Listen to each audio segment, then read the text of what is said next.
Well, good afternoon, everyone. And we are happy, speaking on behalf of my fellow panelists, we are happy, privileged, and proud to be part of this panel, to be part of this symposium on Geri Allen and her use of telematics and other technology.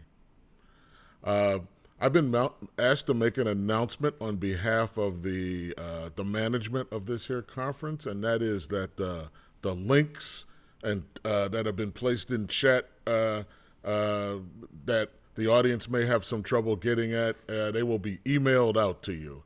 That is because you've registered as participants, and they know where you are. The links will come to you. So rest easy. Okay. Well, it's my privilege to bring this panel to your attention today. This has been a very exciting symposium, very moving and very elucidating. I'm happy to say that today I have a panel that's a little different than what we've had so far, in that everybody on this panel is a gearhead, a tech wizard, or a player, and that's what we're bringing to the house today. You just saw a 2016 telematic concert with most of the people on this panel today, and I am going to give you some background on that concert and some other telematic activities that Geri was involved in, and then turn this over to our distinguished panelists. And I think I'll turn it over to our distinguished panelists in alphabetical order by last name. That means I'll go to Mount Allen first. So if I could do the old share thing here.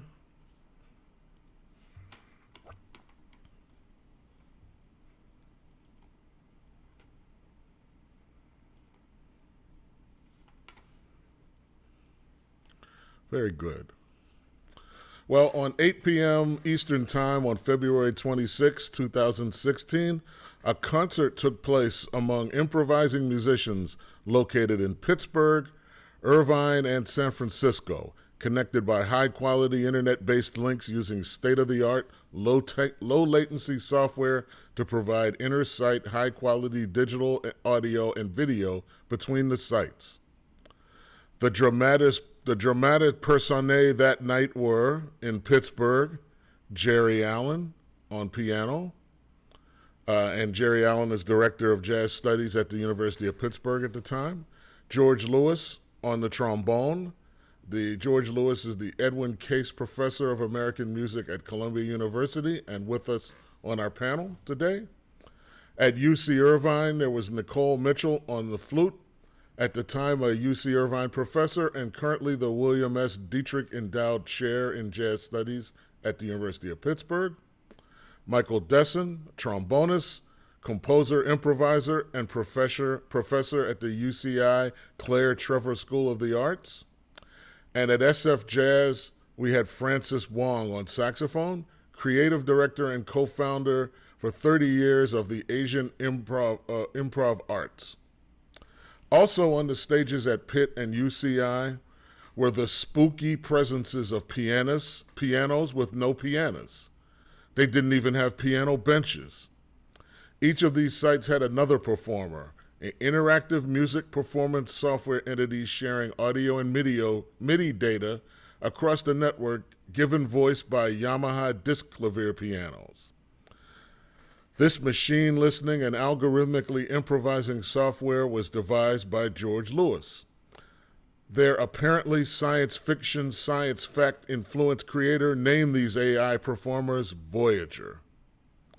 Preparations for this concert required the coordinative activity of at least 33 others off stage, including Mount Allen, the operations director at SF Jazz, who is here with us today on this panel, Damon Holsborn, who kept Voyager sane, John Crawford, the UCI professor who designed the video production for the event, and myself invested by Geri Allen with the lofty but woefully undercompensated title of Residency Week Project Director. This was the Great Pitt UCI Irvine SF Jazz Telematic Concert, Spooky Interactions of 2016. Broadly speaking, telematics is the confluence of telecommunications and informatics, and we see its aspects of it every day, tracking our FedEx packages on the truck, the location status of our Uber car, and in Pittsburgh at least, the self-driving cars that menace us every day. By replacing GPS and vehicle data with digital audio and MIDI data, you arrive at the notion of telematic music applications. The mere fact that 33 unseen yet highly skilled laborers would commit and excel in a project of this complexity and frustration, and we're talking about a good 6 weeks worth of activity, is a testament to Geri Allen's artistic leadership and vision. Here we are today having a conference made possible by advanced teleconference and telematic applications. She was a visionary. We are, as a group, not laid off or furloughed as our schools send students home, but we're able to teach and interact no matter how grumpily using remote technology like Zoom. After I review a bit of the timeline concerning Geri and telematics, and for that matter, technology, and display a few archival gems, we should probably focus on the bigger picture of Geri Allen and her embrace of technology.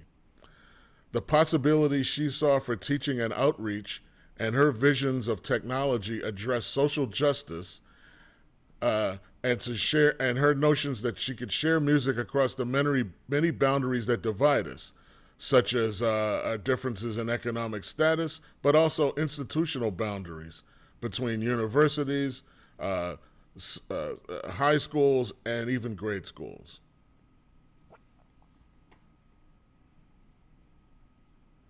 Here you see a brief period of ramping up of telematic and machine learning performance opportunities, ironically, most seeming to involve George Lewis. In 2011, there was a University of Michigan performance between George and Voyager, and there's a photo. 2012, Geri and George gave a performance at Roulette with Voyager controlling electronic keyboard. In 2014, Geri hosted a Mary Lou Williams Symposium using telematic technology, Zoom and the like, much cruder than what we had today. But this conference included performances, included presentations, and roundtable discussions. I'll show a little bit of that if we have some time. And in 2016, Spooky Interaction 2 with performers at 3 different locations spread across the country took place in 2016. Here are some photos from Spooky Interaction, the video engineered by technical people from all locations, coordinated by John Crawford at UCI.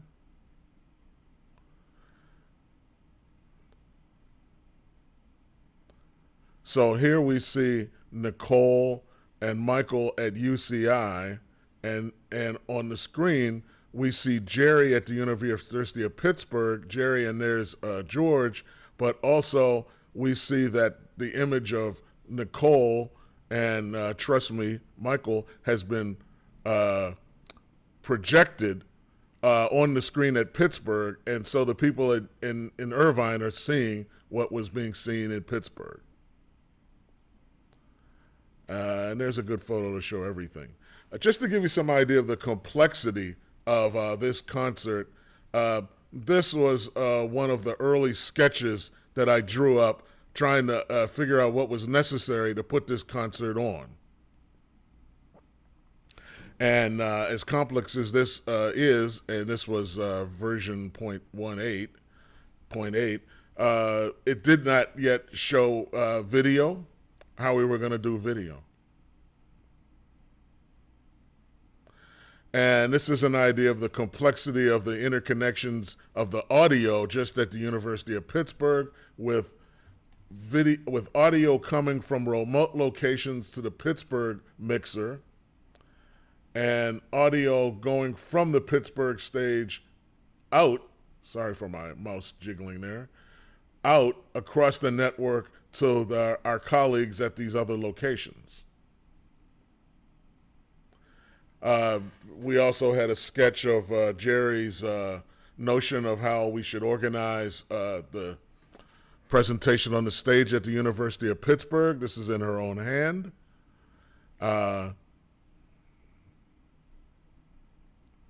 And even something as complex as this, especially something as complex as this, benefited from a plan. So George suggested that we organize the improvisations along these lines. So at first, the human beings played, and then pianos, whether human or machine, played. Again, all the humans, then just the pianos, and a big finale. And I can show you a couple of moments from that. Even some of you were out while the concert was being played, and I'm going to pick this up when we're transferring. It's a moment where we're going from Francis Wong and these pianists to the next person.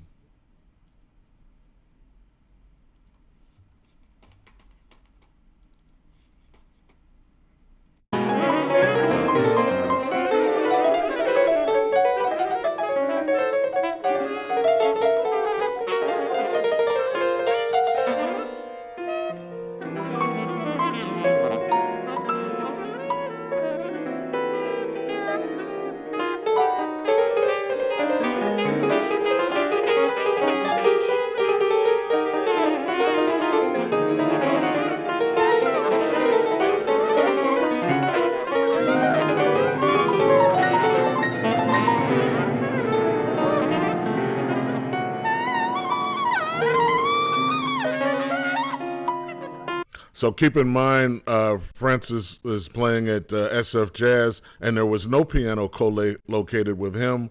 We're seeing one of the other pianos under the command of the Voyager program, who is listening to him and improvising along with him. And the last place I was going to show you, right here.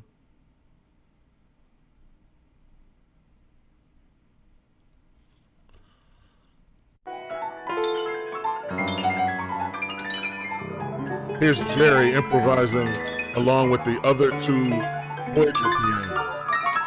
You can see one behind her. There's one in front of her.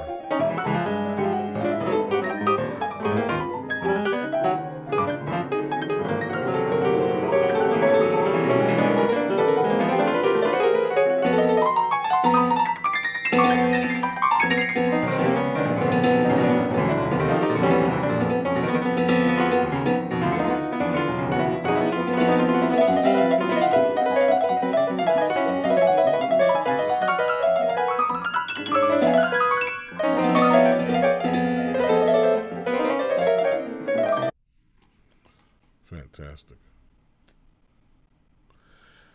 Spooky Interactions got some dramatic reactions. First of all, from the people involved. George Lewis, fantastic presentation. People here love the look and the sound. Geri Allen, thank you all for an amazing experience. The music was beautiful and challenging, and the video was incredible as well. Nicole Mitchell, thanks everyone. It was a joy and an honor to be included. The Irvine audience was completely mystified.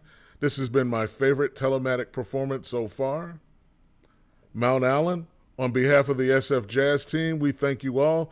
The intersection of technology, talent, and distance is the future of collaboration in art and education, and not only arts education. Well said, Mount.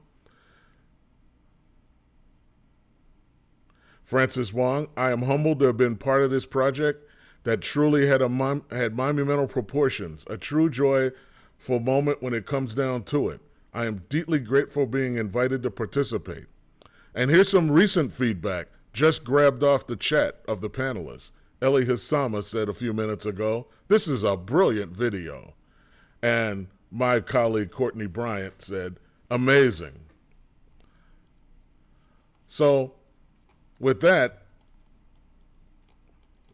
we're going to recognize that there are broader implications from for all of what we do in music and improvisation from these telematic doors that Geri was so insistent on us going through and coming through together. And I would like to now turn this over to panelist Mount Allen. Okay. All right. Can you hear me?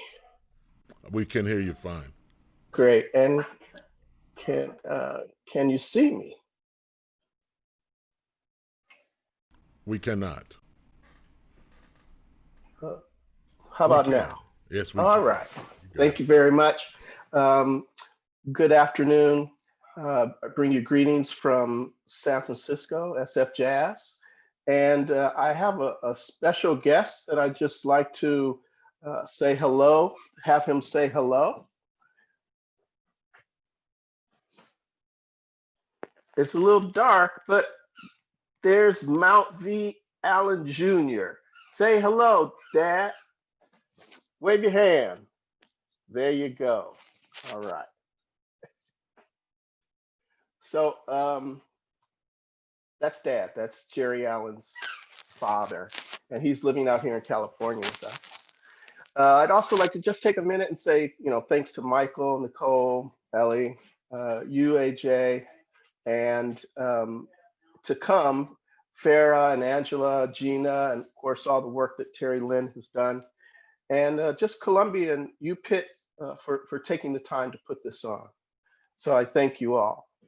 And then regarding the topic, flying toward the sound in telematics, when Geri was going to come to Pitt, she said she wanted to do something really spectacular for the seminar. And that engaged in a conversation about what's known as the National Research and Education Network. And as a result of that, the UPIT Mary Lou Williams Symposium took place. And so from, I'll leave the technical details to the experts that are coming next. Some of the folks that are on this panel have been engaged in this practice for a long time. I wanted to take a few steps to go just a slightly higher perspective and talk about the nature of the technology. All of this is happening on basically what's called the National Research and Education Network. And in our National Research Education Network is called Internet 2. And Internet 2 has there are a collection of regional networks of which University of Pitt participates in, and that is, I think that's Pitt Ren or Kimber. Now in California, our network is called Scenic. So SF Jazz is on Scenic, and so is the University of Irvine, where some of these things have taken place. But what was really critical to Geri, and let me see if I can do a little screen share here.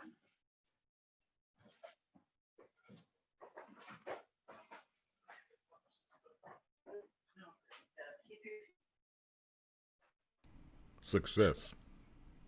Excellent. So let me start off here. This is really where I want it to be.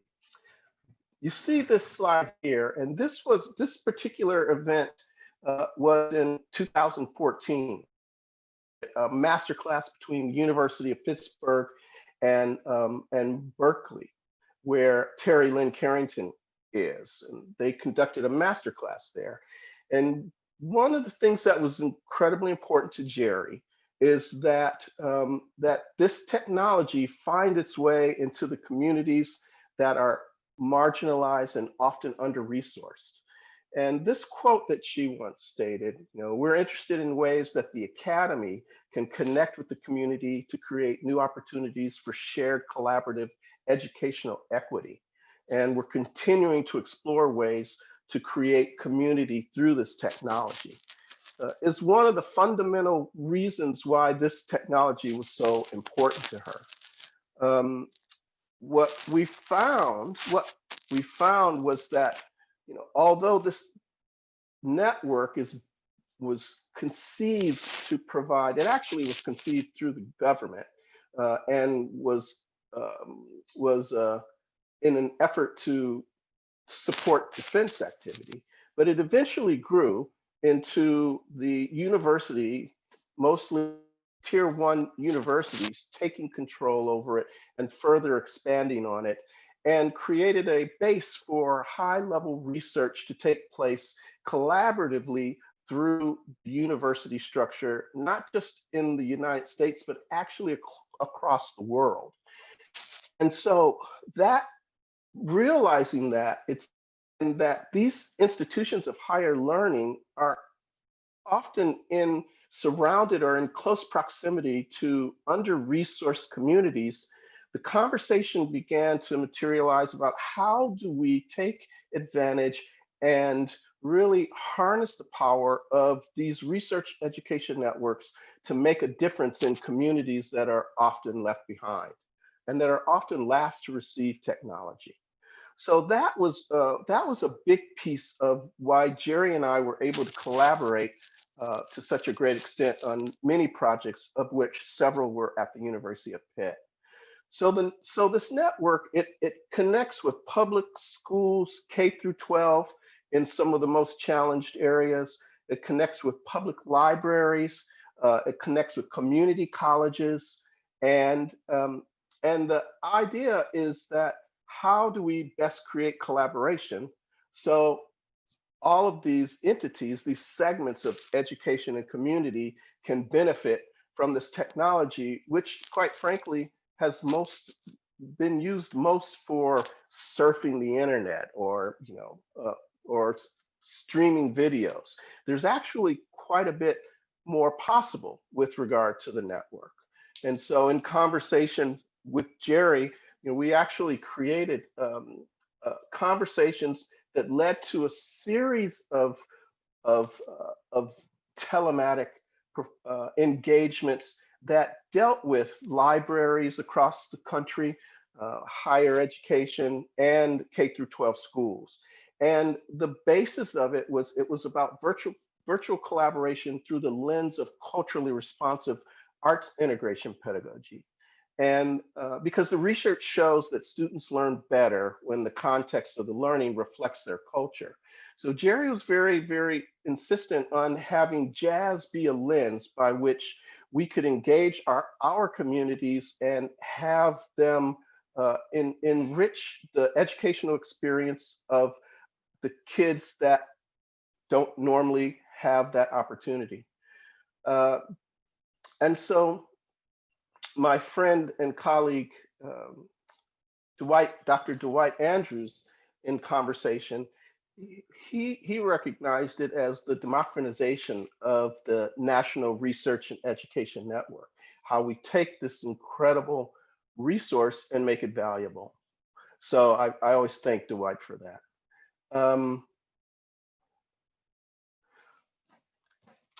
I will end my conversation with just stating that over the course of since the time Geri engaged the University of Pitt and until her passing, there were a series of very innovative performances that were distributed that benefited from the use of this technology.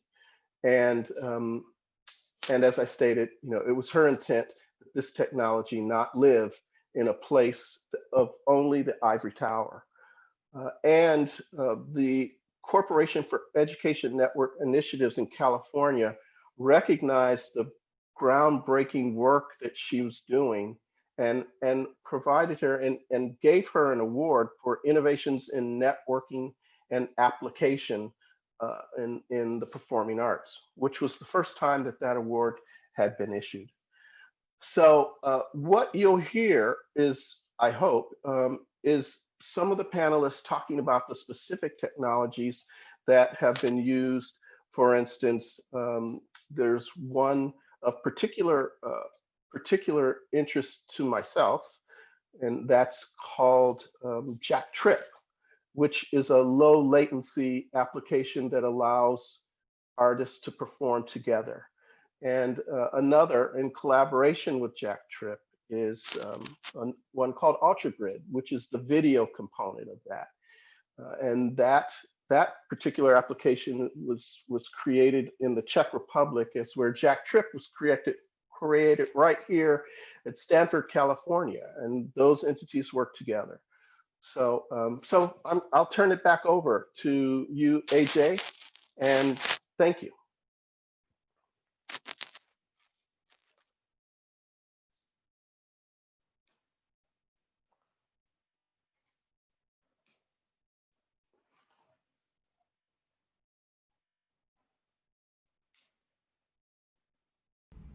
In keeping exactly what Mount provided, uh, among the very last communications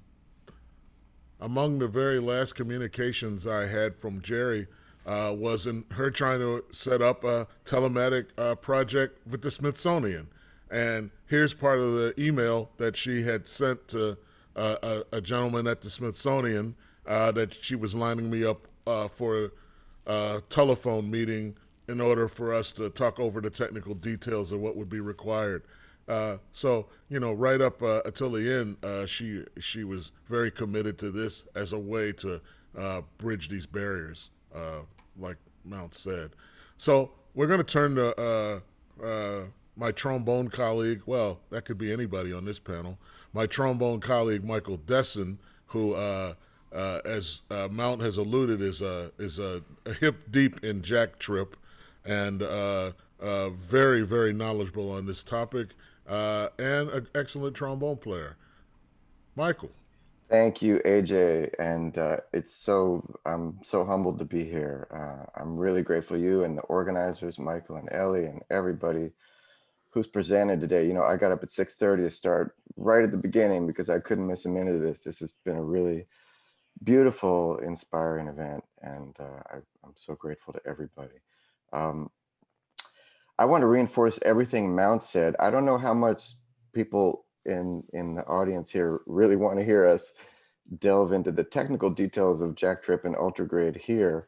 But I love the way Mount talked about the technology. And of course, I've learned a lot from him over these years of being in dialogue about exactly those topics, the way that these research education networks can be used to work towards social justice and really connecting across different communities, whether it's across the world or down the street, to expand everyone's awareness and life experience in really powerful ways. So the only thing I'd add, just to build on what Mount said, is that many of us have been working with these network tools for years in institutions where we have access to these really high-speed networks like he spoke of.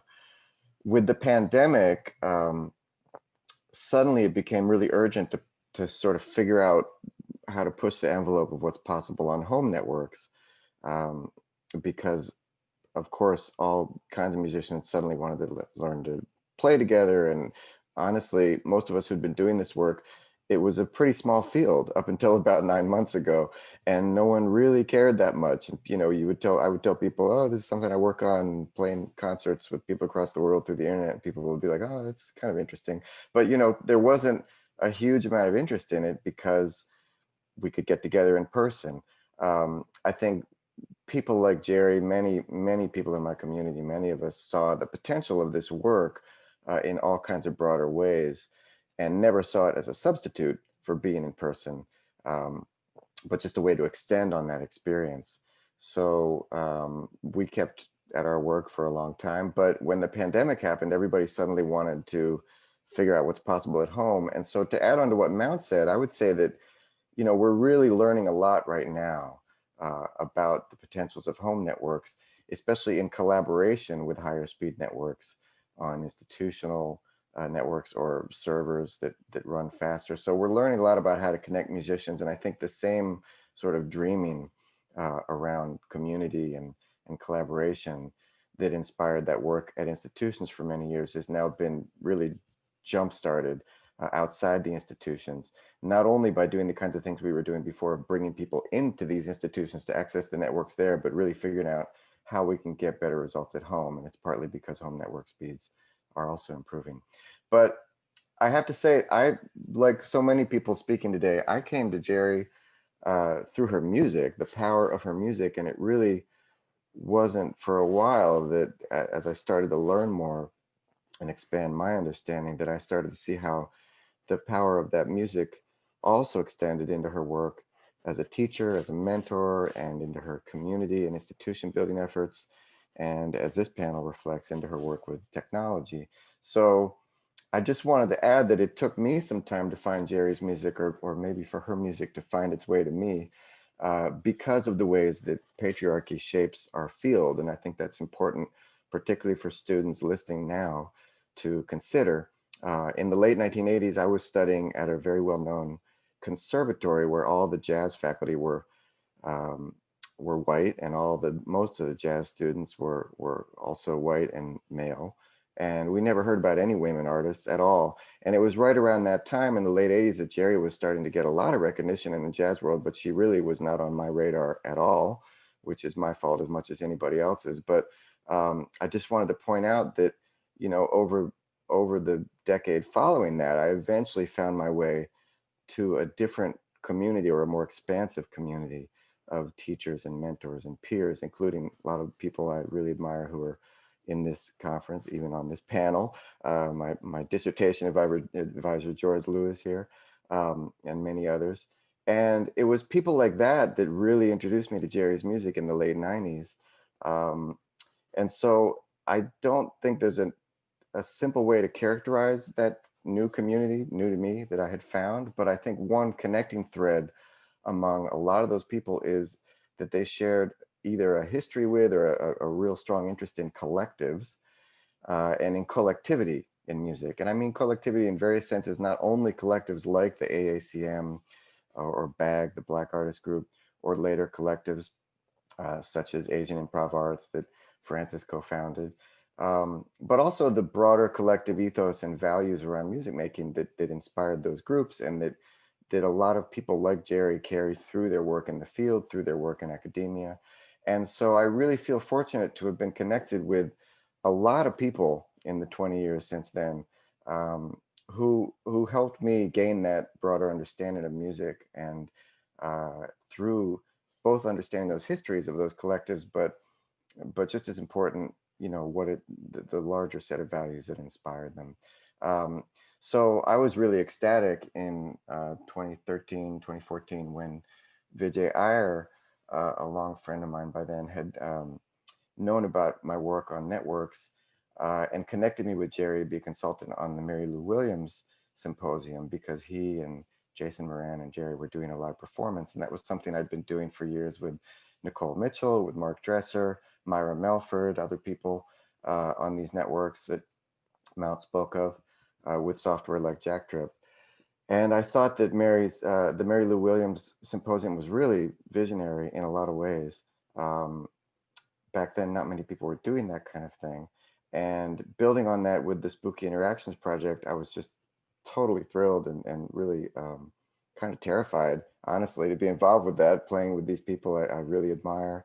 And especially Geri, who I had met by then and worked with as a consultant on the earlier project. But I just wanted to say, you know, Geri had this incredible way of putting you at ease with her sense of both musical rigor. I mean, she, as one of the panelists earlier today mentioned, she was just an incredibly bad musician, in the good sense. And so she, you know, it was stunning to play with her. But also, she put people at ease in this, when I was talking with her about production, when we were playing music together, through this sense that, you know, we were really there to commit to a collective project, and I didn't have to worry about uh, sort of impressing anybody or anything like that. It was a beautiful, and as people have mentioned today, a very quiet but powerful spirit that she brought to the environment, and that really made an impact on me. And I think you sense, if you're new to Geri's work, I hope you can sense from what everybody's saying on today's symposium, the kind of power that she brought through her presence. And presence was really one of the things that we were exploring there, and that is so central to this work in telematics. How do you capture presence across space? And of course, George's music, both here and for many decades before, exploring this sense of musical presence and virtual presence. So it was really a fascinating project. And I'll just end with a couple quick observations about how this connects, in my view, to the broader telematic sphere. I think often networked arts is a really vast area, and if you do online searches for networked arts, networked music, things like that, it's often hard to get a sense of where things are located. You know, who's who and who's doing what, who the key people are. I had been reading about networked arts for many, many years, and I had never learned until just recently when I read a wonderful biography by the musicologist Shauna Redman, that Paul Robeson, the famed singer, did a concert across the Atlantic in 1957 using transatlantic telephone lines, which were really new at the time. And he did it not because he was interested in exploring technology in itself, but he did it because he was prohibited from traveling outside the United States by the government as part of this sort of McCarthyite moment and his activism. And he had had this connection with miners in a union in Wales, and they invited him to participate in a choral festival. So he performed in a studio in New York over these transatlantic telephone lines. It's actually recorded, and you can go online and even find it and listen to it. It's a beautiful recording, and Shauna Redman gives this really powerful account. And what she emphasizes is the way that even with the crackling sound and the terrible technology at the time, and the fact that they couldn't perform together like we can, but they could sort of alternate. They managed to imagine this sort of connection together, and to form this really powerful sense of connection.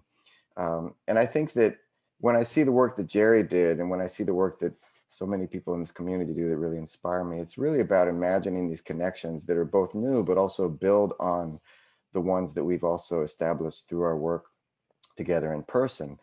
And combining that with Mount's comments about social equity and serving underprivileged communities, you get a really powerful vision of what these networks can be for, what they can do. And I think it's all the more critical today, given the fact that they're so often used for really evil, horrible purposes to divide and separate us. So I think Geri's vision through both the symposium and leading this project, and what AJ just shared, her vision for the future, is a really powerful one. And we need to make sure that that gets out both in worlds of jazz and worlds where people talk about technology and networking, where often artists like Paul Robeson or Geri Allen are not mentioned. So we need to make sure that we get those into the conversation, and not just for the important reason of providing recognition for people who have done this pioneering work, but also because of the nature and the importance of the ideas that they're bringing to the table, of that vision and those values around collectivity. So I'll close with this. I'm going to butcher this quote, but Michael Heller this morning quoted a work by Fred Moten, where he was speaking of the way that we take care of songs that take care of us by transforming them and bringing them into the future in a new way. And we do that just as the songs take care of us by transforming us. And I think that's really something we could apply to both these networks we're using, but also to the communities we're operating in. So I think Geri was someone who really did such an incredible job of taking care of the many overlapping communities she operated in, and networks were a big part of that. So I'll turn it back to AJ and the other panelists and look forward to their comments. Thank you, Michael. The pandemic, its limitations, and your expertise in jack trip and sonobus has made you the most popular man in town, no doubt about that.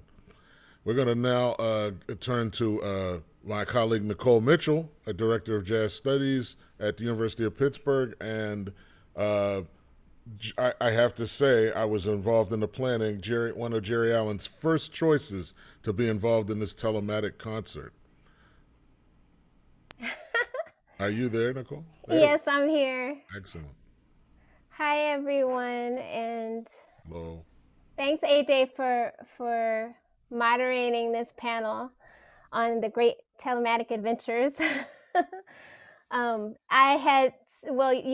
showed my email that expressed that this was actually my favorite telematic concert ever, and a lot of that had to do with the musicians that we were playing with. To have Michael and I playing with Francis Wong and George and Geri, but also I loved George Lewis's score for this, because a lot of times with telematics, one of the things that hasn't been talked about yet with telematics is that with the latency, it becomes pretty challenging to play music that's based on a pulse, because it can be very much a mixed idea of where the beat is to keep it simple in terms of explanation. So this idea of collaborating through complete improvisation, except for maybe a choreography of musicians that are playing and coming together and listening. I think that was really, really effective. So I want to thank George for that, and he might have more to say about that. In terms of my contribution to this, I want to give a context for the UCI side, not the tech side, but the event side, which I'm not sure people really know about. So let's see if I can share this. Where am I? Oh, it's not showing. Okay, let me figure this out. So at UCI, on the date that we did our concert, we actually had, let's see if this will work now. Oh, I see why it didn't work. Let me try one more time. We had a festival on our side, which was the second, this is the second year of doing this festival of contemporary African American culture. And this project of Spooky Interactions was a really exciting opener for our festival.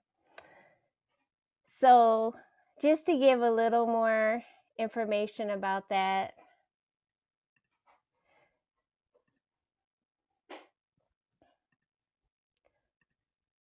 Our first night was actually a celebration of the ongoing collaboration in African American experimental music and Asian American jazz. There's been a great relationship over many decades with Asian improv arts and the AACM as one example of this collaboration, but there's many more. So our festival opened up with Spooky Interactions, and then we also hosted Tatsu Aoki from Chicago, his Miyomi project, and had the taiko ensemble at UCI to also perform that evening. And we had an artist talk with Tatsu Aoki, which included Avriel Ra on percussion and Ed Wilkerson on saxophones and Melody Takada on taiko drums, as well as Tatsu Aoki on bass and taiko.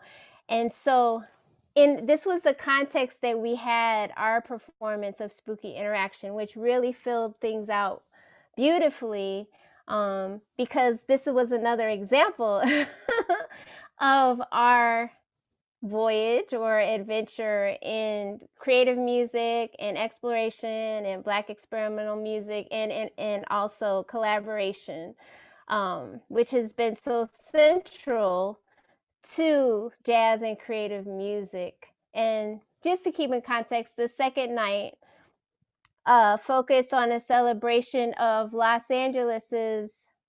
some of Los Angeles's contemporary artists in dance and music that were more on, celebrating the hip hop side, but to bring together kind of a holistic picture of what improvisation looks like.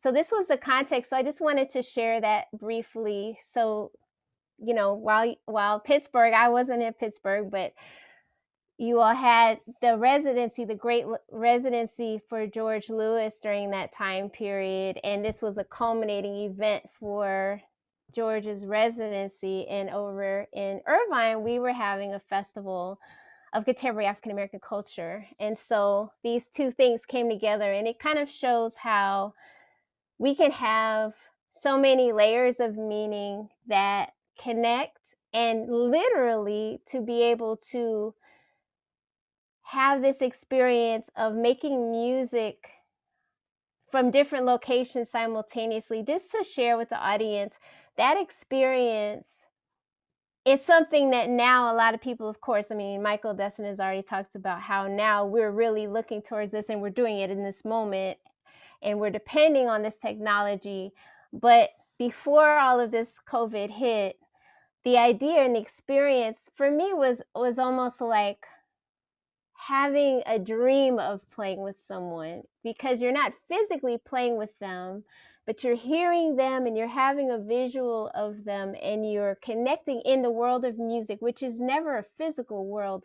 The world of music is a space that I call a liberated space, where our 3D reality doesn't give us that full feeling of freedom most of the time, but in music we have the opportunity to create sounds that give us that feeling of freedom. So within that liberated space, to play with Geri in this context was it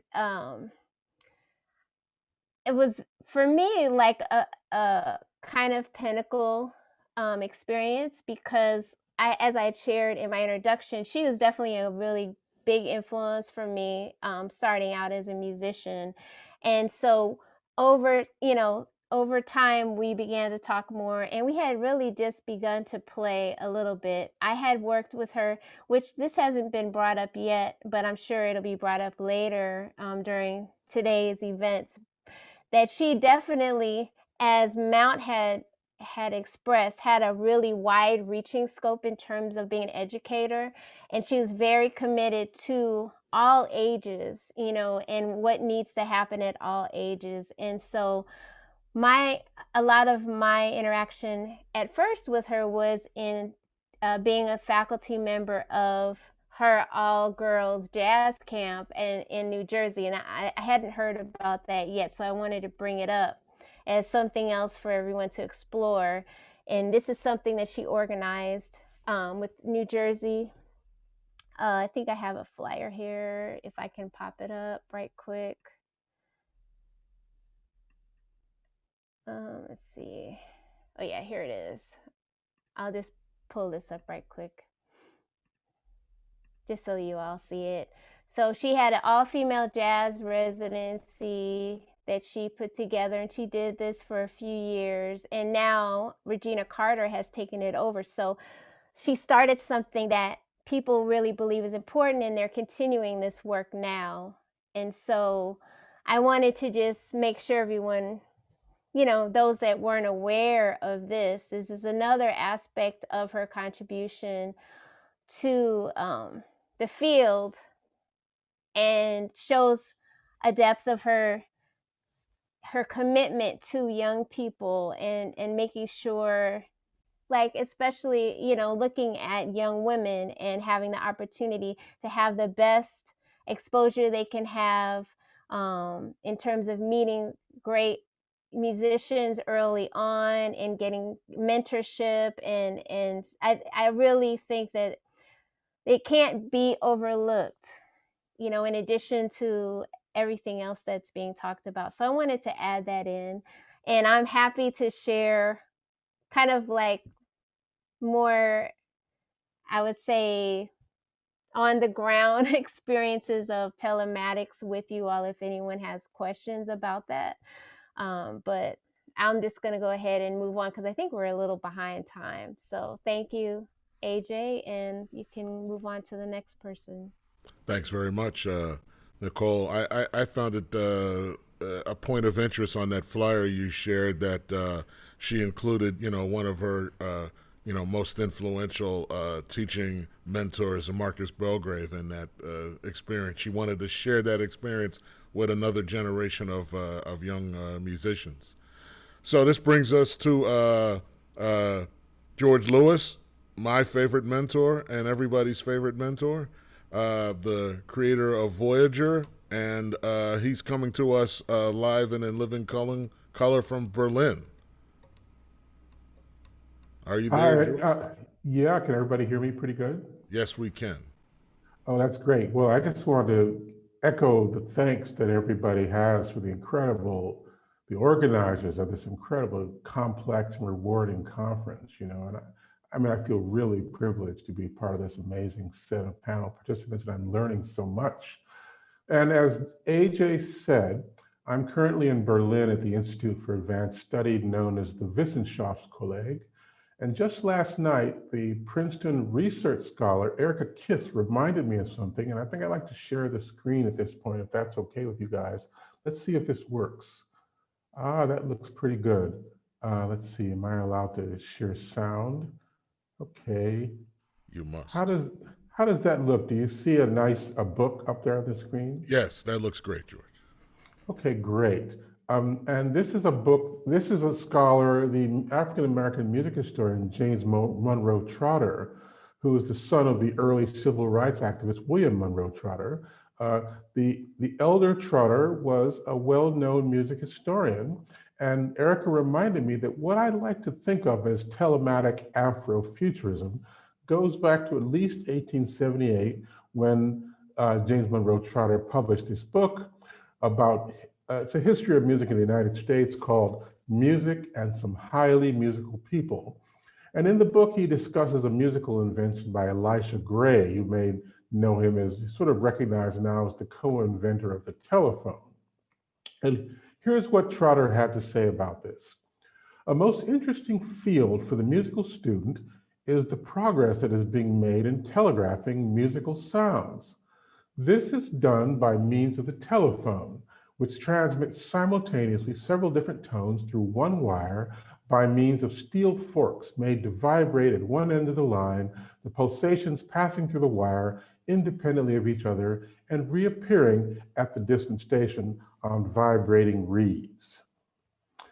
By this invention, music played upon a pianoforte or melodeon is reproduced upon a violin attached to the receiving end of the wire at a distance of 2,400 miles.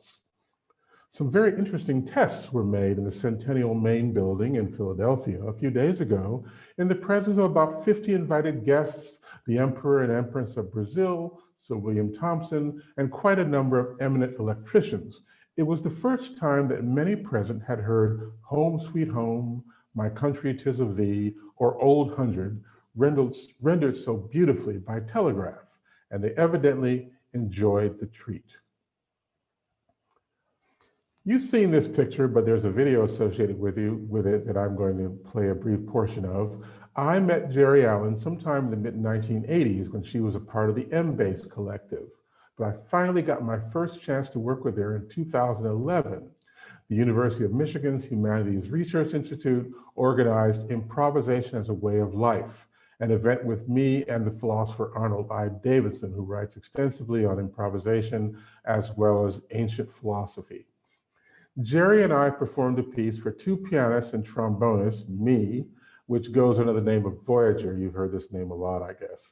In this work, one of the pianists performing on a Yamaha disclavier was a computer program that listened to us creating original material as well as complex responses.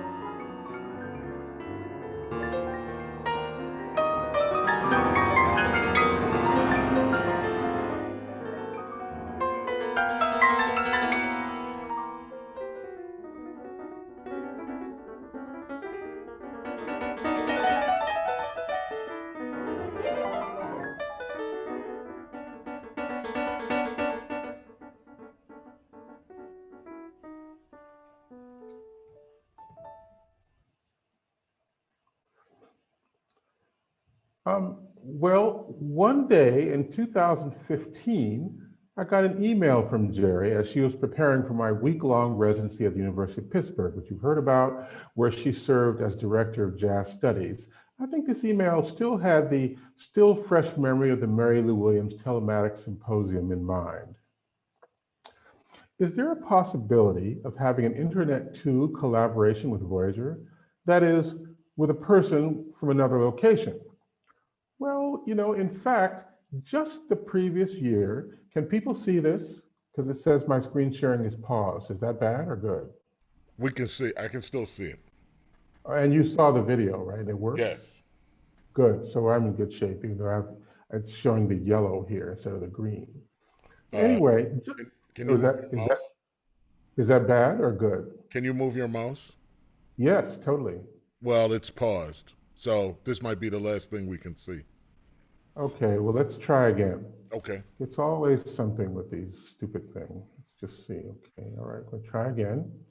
So what do you see now? A nice diagram? Yes. Okay, and it says green. Well, as I was going to say, just the previous year, 2014, with the sponsorship of the non-profit presenter Qubit, I had presented a 4-piano telematic performance between Paul Grabowski at Monash University in Melbourne, Australia, Courtney Bryan at the Clemente Soto Velez Center in New York City, and 2 Voyager pianists, 1 in each city. The computers could receive data from each other and from the human pianists while allowing the human pianists to see and hear each other. I call this piece Spooky Interaction, which is a pun on Einstein's critique of the theory of quantum entanglement, and that turns out to be one of the few things he was really wrong about. He called it Spookhafte Fernwirkung, or spooky action at a distance. So here's a sample.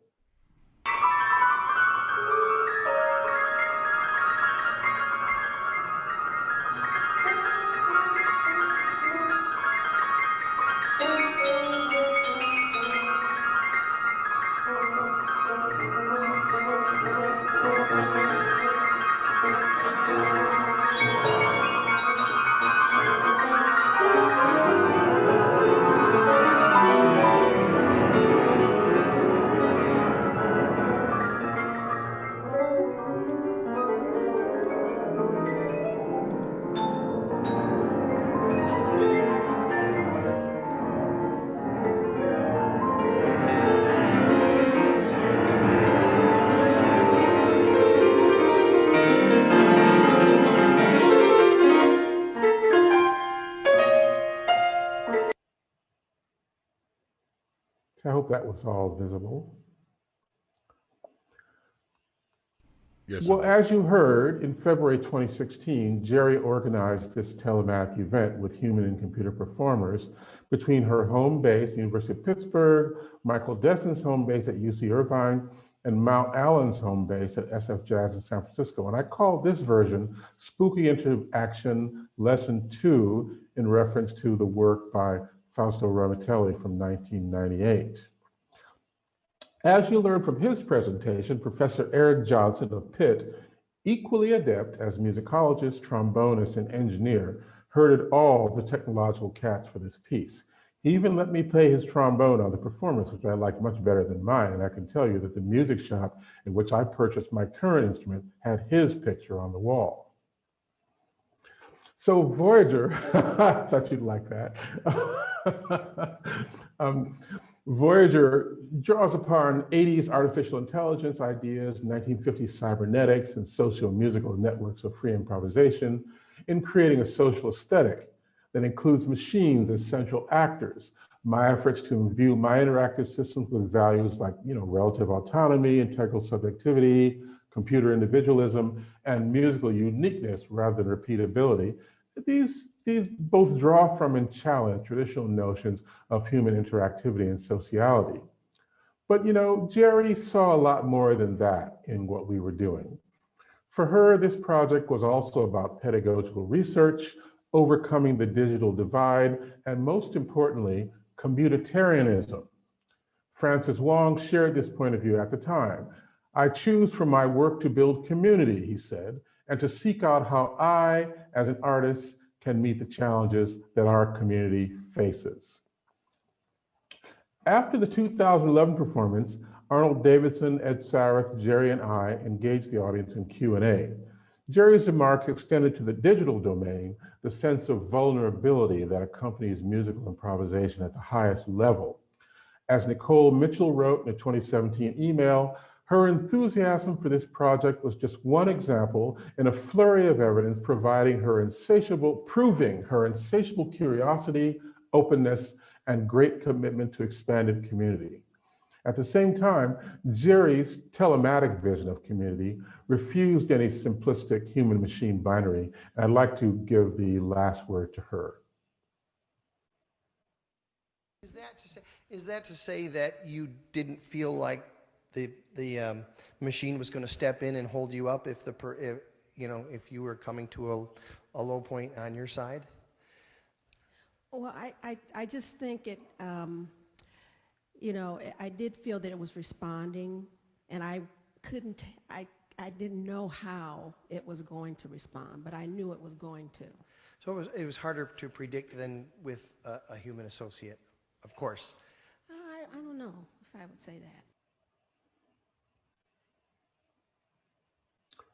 Thanks very much, everyone, and we can go on to the next person. Thank you, George. I can imagine that that person asking that question was thinking, well, the machine has a perfect poker face, so you don't get any you don't get any hints from how it's looking at you or anything. No, you don't need any. It's all in the sound, as you know. That's right. That's right. I should point out that we'll probably have a few minutes at the end for questions, and right now the question and answer board is wide open. First come, first served, I guess from a quality perspective anyway. So that brings us to Francis Wong, who on the evening of the great telematic event, while George Lewis was on stage with Voyager and Geri Allen, and while Nicole Mitchell was on stage with a Voyager and Michael Desson, Francis was, as far as I know, alone in a booth in San Francisco with spooky interactions coming through wires into headphones around his head. Francis, is that how it was? Hey, everybody. It sure was.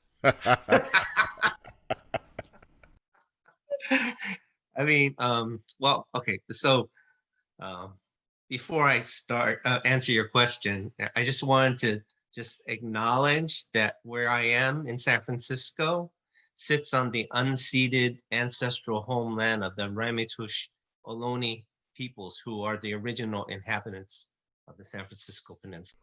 Thank you. Yeah, it's quite interesting,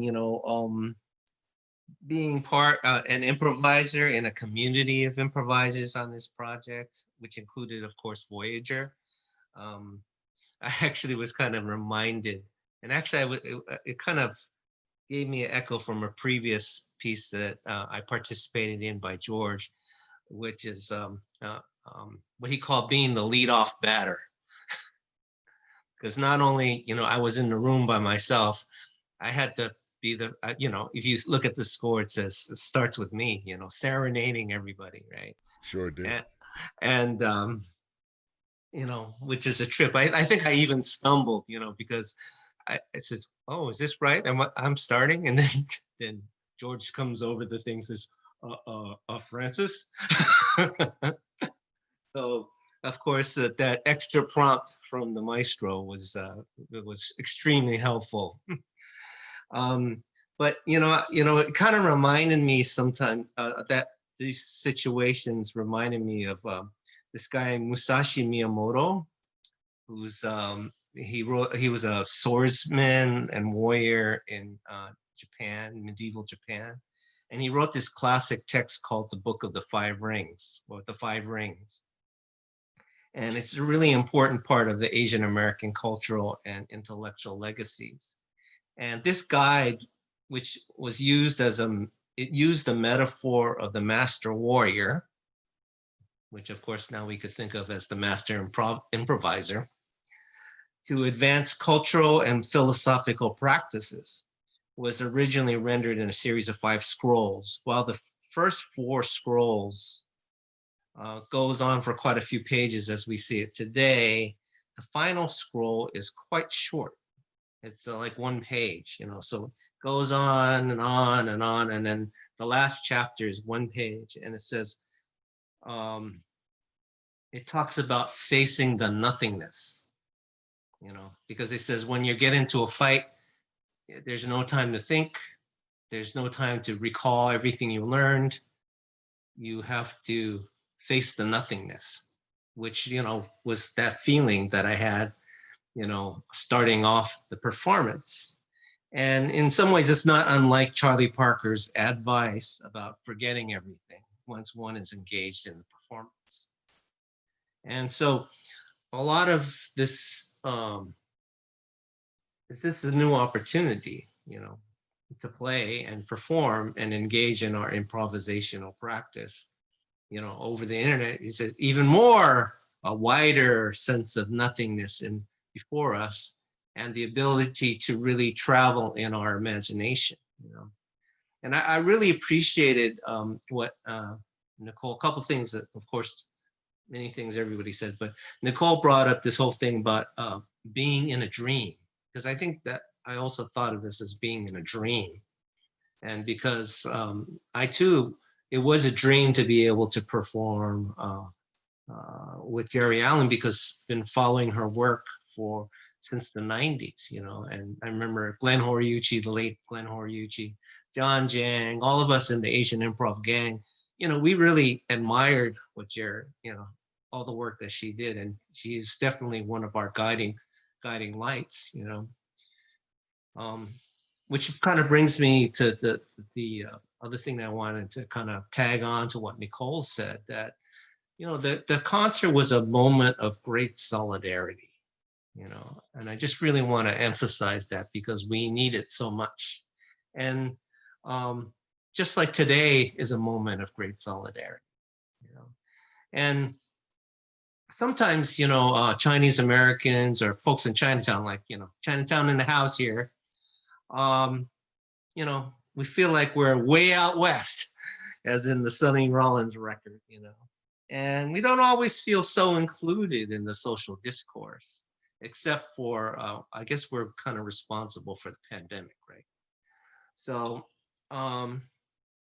it was really thrilling to be invited by Geri Allen to participate in this project, because it's an affirmation of our humanity, you know. And you know, from my end, being part of the map, see, because I really kind of think about telematics and the map, and so all of the diagrams that have been laid out today is just really helpful, because this is all these maps, right? And you know, being part of the vision of the telematics project was, you know, it really was inspiring and is inspiring. And not in the least was getting to know Mount, you know, and to continue the community collaboration that we at Asian Improv Arts and the Asian American community has with SF Jazz. So, you know, I'm really appreciating what everybody's saying about the community building dimension of the project, as it is meant to animate our local connections, you know. And we were able to animate a local connection that SF Jazz and Asian Americans have in San Francisco, and being able to project that on a national scope, you know, and project that into the possibility of telematics. So, you know, at the time I was actually finishing my MA in Asian American Studies at San Francisco State. I'm currently on faculty there now. And really, I was happy to invite a couple of my cohort members, you know, from the MA program to come along. And, you know, it was just this great sense that there's a wide world out there, and we're part of it, and we have something to say. So, you know, this is all the things that Spooky Interactions really called up for me, and continues to call for me to this day. So thank you very much for this opportunity to share my thoughts. Thank you, Francis.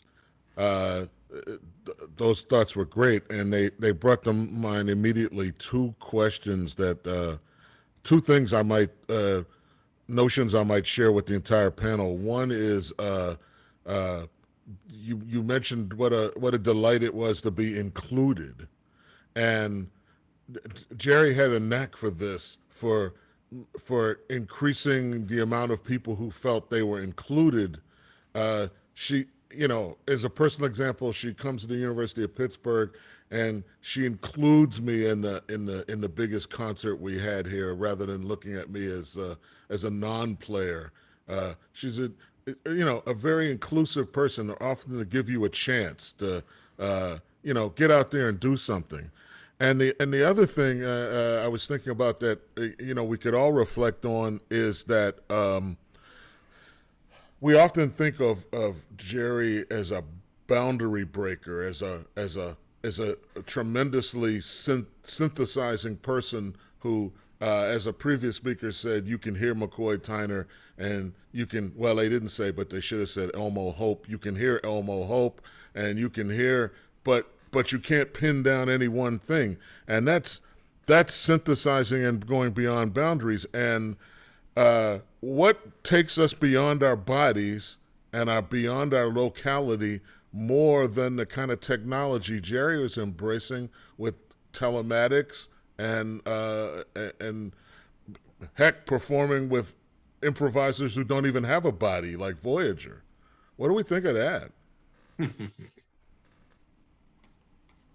Round table.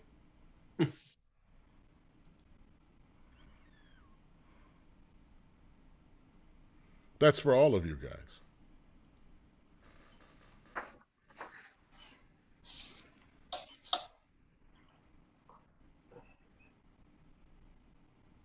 Oh, Uh, you're muted, I, George. well, I mean, I could try to say something about that. I think when we started to prepare for the 2011 performance, Geri was concerned about a lot of things that, I mean, she had already played at the highest level of everybody you could imagine. And so basically, I was thinking that she wanted to know how to approach this, because people often say, well, it's a computer, do you have to do something special? And I just say, well, you just play the way you play with anybody else. You just kind of listen to it, because what improvisers do is they respond to the environment, and the environment is done through sound in most cases. And so as she was responding to the environment through sound, pretty soon after about 20 minutes, we didn't need to do any more rehearsing or any of that kind of thing. It sort of reminded me of when I did this earlier version of this piece with the clarinetist John Carter. And John said, now, George, in this sort of courtly way he always had, he says, now, you say that this computer program will respond to what I play and it will make up things of its own. And I said, well, yeah, that's basically it. Okay. And then 40 minutes later, he said, okay, I get it. After playing. And we never had any more conversations. And that was what it was like to perform this piece with Geri. But the later performance showed that she had really extended her ideas about telematics. So once again, everyone is saying it, but to embrace this ardent communitarianism. She was making community across the Pitt community. I talked to philosophers, I talked to cultural studies people, I talked to everybody across the classical and the jazz and the other divisions that music departments always have. Everybody seemed to feel that all these divisions seemed to sort of melt away under her influence. And that was my impression of how to respond to what you said. Fantastic. And I would follow up on that in complete agreement with George. And I would reach back to Nicole's statement around the creation of space, as well as Francis' concern around that. And this technology, if you think back, maybe five years ago, it continually reduces the consideration of space. in that at we're not so the technology tries to create a space where people can exist that has no consideration of space. And if you take that to an, another another discipline, what's taking place here is we're creating the opportunity for people to share educational experiences as if the school here is just like they're sitting with George over there in Berlin. And when we're able to do that, then all of the political considerations about what, for instance, what we're going through now, it's like people start to get to know each other in such a way where they see they're not so different from each other. And when we're able to do that, then the tendencies to attempt to separate us actually reduce as well. And this we create one community that's connected in such a way that is no longer impacted by distance. So what's happening in the musical world, especially as it relates to jazz, because jazz is, in my mind, the ultimate test for the creation of space that connects people able to communicate in such a way to like really get in the pocket. If you take that and you transfer that over to what might that look like in several schools that are dispersed throughout the world, then all of a sudden, we do become one world. And I think when that happens, then it will be a lot more difficult to put us at pit with each other. It's really interesting the desirability of this concept of easing communication among black people. I would bring up that years ago I worked in a research laboratory with this very gifted black researcher and inventor named Lanny Smoot, and one of his inventions was a video wall, an invention that at the time we didn't have the technology to do. The idea, if you can picture it, is a conference room that's got on one end of it a floor-to-ceiling video, and behind it are cameras. And so at another conference room, the conference room you'd be conferencing with, you just see virtually another room. And in fact, his notion was if you were to hand a piece of paper to someone on the other side of the room, you would insert it into a scanner and it would come out and they would have the piece of paper in their hand. Completely virtual, completely lifelike experience that would completely erase distance and communication inhibitions. Interesting that they would both, be championed by African Americans. To me, yeah.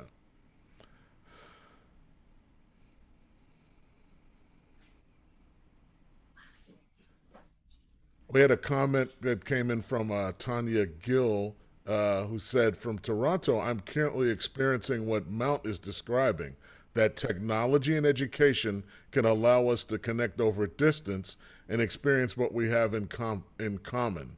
Thank you for this.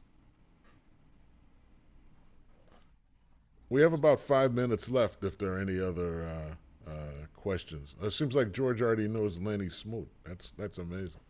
No, I just heard what you said and I looked it up.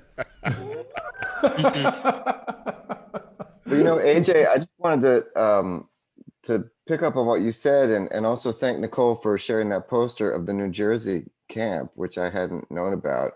Oh, yeah. And connect those two things with what Mount and you were saying, because I think there's a lot of, we struggle to find funding, to find time to do the things we want to do, but networks can enable, if we learn to use them well. They're not always that easy, but if we work on it and collaborate, we can really extend initiatives like that in new directions. I mean, what would a camp like that look like if it could really be done among a network of different institutions where you could set up really high quality telepresent experiences. I think a lot of us are really tired of Zoom and all these limitations that, you know, Right. streaming a concert on your little window and your little machine. But I mean, what we've done with, and what Geri was clearly envisioning, was really using more advanced kinds of tools to connect people. Like we've done a couple workshops at my university where we brought high school students into our campus to work in these labs that were really, you know, using things like Jacktrip, really high quality telepresence tools to connect with kids, in this case in South America and Colombia. And in this case, to sort of explore like what it means to be Latino here in Southern California versus in Colombia in the post-Civil War moment and all of this. And so, but you could imagine things like that where you're just connecting people across a region, you know, or a city or across states. I mean, the possibilities are endless, but I think what we need to do is figure out how to leverage the resources we have at these institutions to really put them to work for projects like that. And very often they have been sort of the, you know, the sandboxes for certain things, for great projects, but by a relatively limited community of people, you know. And as we get more people onto faculties, into graduate and undergraduate programs from different life experiences, we can continue to push to build out programs that use these telepresence tools in new ways towards social transformation. And I think that's, you know, it was really great to see in Nicole's presentation that the different strands that Geri and Nicole herself have worked to build along those lines in schools, because these schools are not just here to teach you what to play over D minor 7, you know, although that takes some time too, but we have a lot of great tools. Hey, Michael, real quickly, Michael, as you're stating, this concept of network, whether it be fiber optics, whether it be people, on our campuses, you know, we have the opportunity to reach into our communities in such a way that I personally feel higher education has an obligation to do more for the communities that they're in. Stop using it just for yourselves and actually take the opportunity to make a difference in these communities. And that was what Geri was really committed to in terms of having these networks make a difference. Folks, thank you very much. We are pressed up against the clock. The great Bob O'Meally is standing by, waiting to smack me with a ruler because I'll be cutting into his time. Bob, my great fedora hat wearing pal, we're looking forward to you. Thank you, George Lewis. Thank you, Francis Wong. Thank you, Michael Desson. Thank you, Mount Allen. Thank you, Nicole Mitchell. And thank you, Geri Allen. Thanks to all. Thank you. Thank you. Thank you.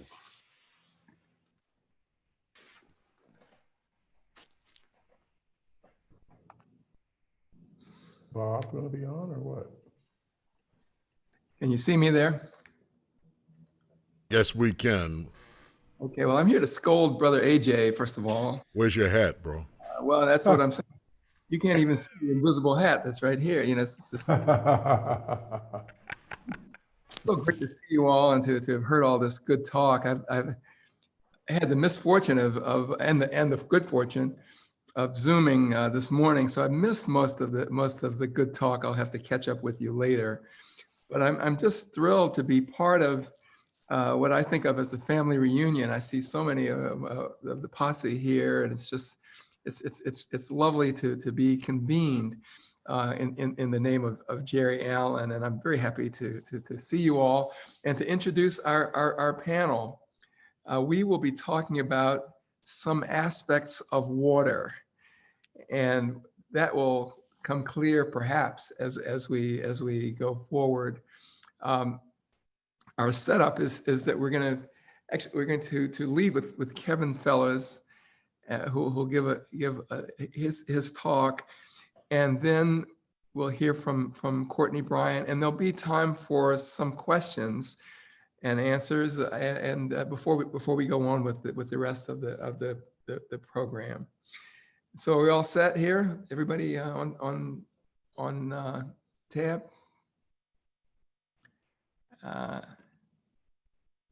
Okay, I want to lead by introducing our two speakers, and then they will come forward. Kevin Fellers is well known to many people on this presentation. He's been jointly appointed as a professor of music and African American studies here at Columbia University. He has a PhD in the history of consciousness and American studies from the University of California, Santa Cruz. His books are Listen But Don't Ask Question, Hawaiian Slack Key Guitar Across the Trans-Pacific on Duke University Press, which shows ways in which slack key guitar is a site for the articulation of Hawaiian values. Native Hawaiian and non-Hawaiian slack key guitarists are, in fact, collectively reconfiguring notions of Hawaiian belonging, aesthetics, and politics through the Trans-Pacific. He's also the author of Birds of Fire, Jazz, Rock, Funk, and the Creation of Fusion, also Duke University Press, 2011, which won the 2012 Woody Guthrie Book Award. So we welcome him. I'll now say a word about Courtney Bryan, who will come on after Kevin. Courtney Bryan is a native of New Orleans whose website announces that she is a pianist and composer of panoramic interest, quoting the New York Times. She's a PhD from our music composition program, whose music includes jazz and other types of experimental music, as well as traditional gospel, spirituals, and hymns. Focusing on bridging the sacred and the secular, Bryan's compositions explore human emotions through sound, confronting the challenge of notating the feeling of improvisation, reading from her statement online. She's currently assistant professor of music at Tulane University and composer in residence with the Jacksonville Symphony. She was a 2018 music recipient of the Herb Alpert Award in the Arts, a 2019 Bard College a Freehand Fellow, and is currently 2019-20 recipient of the Samuel Barber Rome Prize. She's just home from the Rome Prize in Music Composition, and a 2020 United States Artist Fellow. She's collaborated in performance with writers and visual artists across many categories, and has 2 recordings of her own: Quest for Freedom, 2007, This Little Light of Mine, 2010. A 3rd recording is in progress called Sounds of Freedom. She's also currently working on an opera called Awakening, which will premiere in 2021. And so with that said, I'm very pleased to invite my brother and colleague, Kevin, to lead us off. All right, thank you, Bob, for that wonderful introduction. I first want to acknowledge that I'm speaking from the ancestral lands of the Lenape people, on whose land Columbia University sits. And I also want to thank the organizers, Eli Hisamo and Michael Heller, for putting on such a wonderful day of celebrating Geri Allen's music. And just, it's wonderful to be on this panel with Bob and Courtney both. So let me begin. Title my talk, Message to Love, Geri Allen, Jimi Hendrix, and Love in a Time of Social Distancing. I need to share my screen. Okay.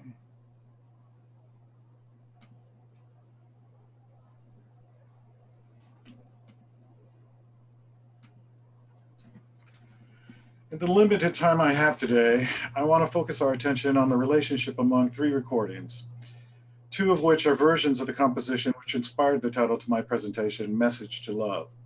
Originally appearing on Jimi Hendrix's Band of Gypsies recording of a live performance on New Year's Eve 1969 at the Fillmore East in New York City, Hendrix and fellow bandmates bassist Billy Cox and drummer Buddy Miles performed Message to Love in a masterful blend of psychedelic hard rock and rhythm and blues. Lyrically, Hendrix speaks to a number of themes he pursued throughout his short career, including connections he made between his free ranging ideas regarding spirituality and a politics of love resonant with countercultural ideologies of the time. The other version of Message to Love is performed by the three piano trio Triad. Geri Allen formed the piano trio with Mark and Scott Batson, two pianist brothers she had mentored when they were students at Howard University. On Message to Love, Allen and the Batsons translate Hendrix's fiery guitar work, with fists pounding out the explosive opening figure before Mark Batson assumes the lead voice while Allen provides block chord accompaniment. And these roles are exchanged over the course of the track and speaks to, again, the mentoring and open collaborative nature of Geri Allen. As the on-screen quote reveals, Allen's aesthetics enveloped a larger sounding world than jazz. And she often remarked on the fluid movement among genres, from Motown to avant-garde jazz, that musical mentors from her hometown of Detroit, such as Marcus Belgrave, passed on to her as part of their legacy. Beyond performing at bar mitzvahs and other journeyman musician gigs, Allen was the pianist for ex-Supreme singer Mary Wells early on in her career.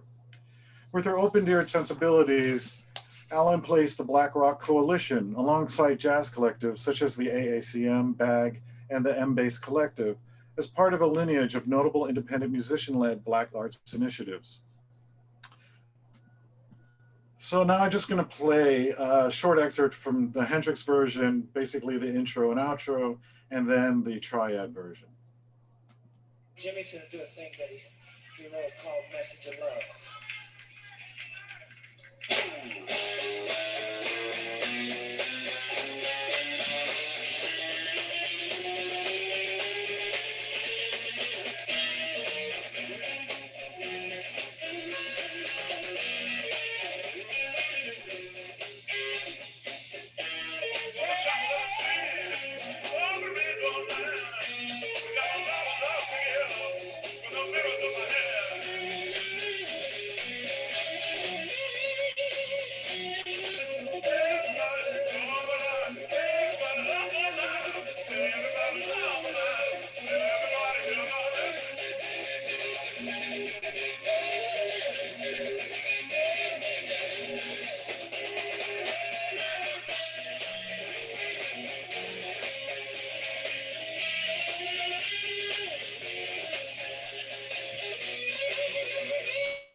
Actually, I want to beg the Kay Zhang's indulgence. I don't sure if I optimized for screen share. And so I was wondering if everyone's hearing it. Yes.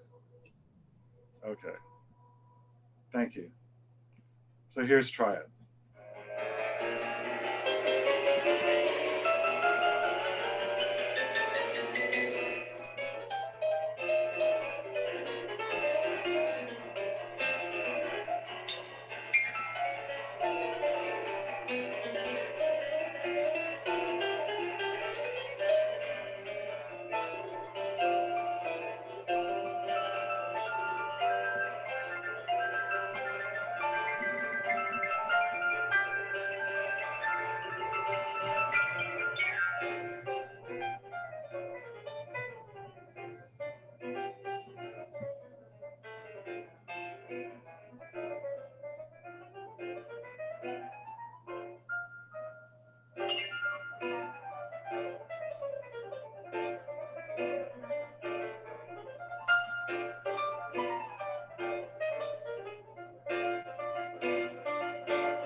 am going to restart, sorry.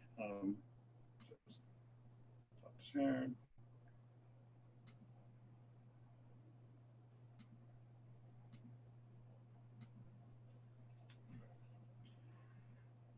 Okay.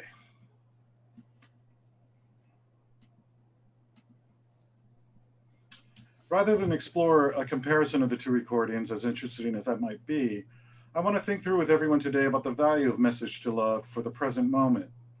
How, in other words, does Triad's performative articulation of Hendrix's entreaty to come alive and love alive speak to our time in which social distancing denies co-presence and all sorts of social intimacies are attenuated or otherwise rendered inaccessible? How do we come alive and love alive in a time of social distancing, in a time when other individuals have become vectors of potential disease and death, rather than possible accompanists, partners, friends, lovers?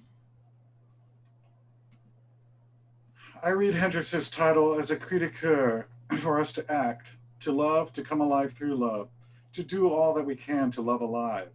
Alan tapped into Hendrix's injunction to love with an auditory power suggesting that to love was to act from a position of strength. Love as visceral and spiritual, carnal and intellectual, eviscerating and healing. Hendrix's composition is not a sweetly romantic entreaty. Both versions, as we heard, are explosive, declamatory exhortations to love. The title's not an address to an abstraction, but an appeal, a call for us to act in love, for love, with love. Most of the literature dealing with love during the present coronavirus pandemic has been published in the health sciences, in journalistic op-ed pieces, and produced as feel-good stories at the end of newscasts. As for music, there are musicians live streaming from their homes and studios, some of whom perform love songs. Unsurprisingly, there is the commodification of the pandemic that attempts to put a happy face on the intimacies shaped by shelter-in-place isolation pods, socially distanced gatherings, and Zoom assemblies such as these. Invoking love as a fundamental element in collective responses to the pandemic have even arrived from one of the least likely of sources. That is why we will defeat this coronavirus and defeat it together. We will win because our NHS is the beating heart of this country. It is the best of this country. It is unconquerable.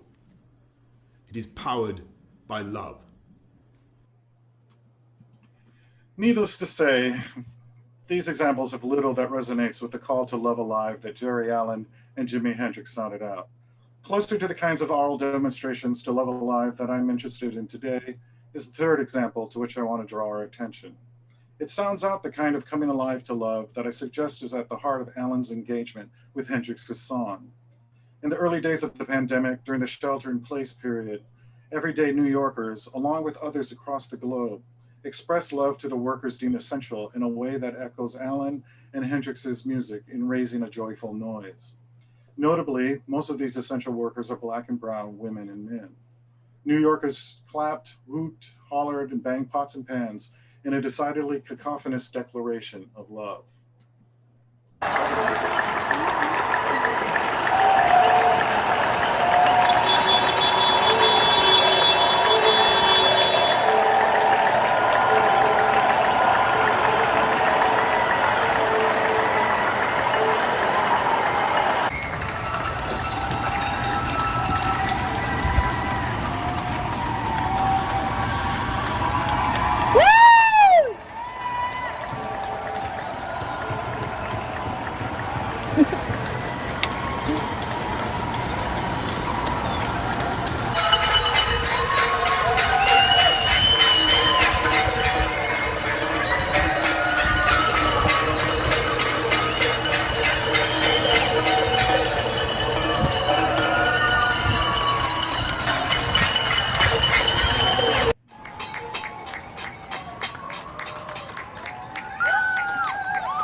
While the clapping, pot banging, and whooping from balconies has largely ended, Alan's music continues to call us to love.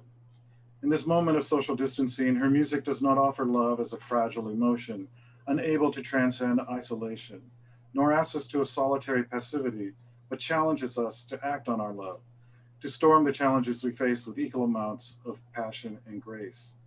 Alan's music springs from love, a word that isn't used a lot in scholarship, but she wasn't afraid to use it to describe her motivation for creating music. To love alive, as Hendrix put it, is to encourage us to act in ways that generate more love in the world. Geri Allen enacted Hendrix's call to music, such as For the Healing of the Nations, a sacred jazz suite discussed earlier today, a work she composed to honor the victims and survivors of 9/11.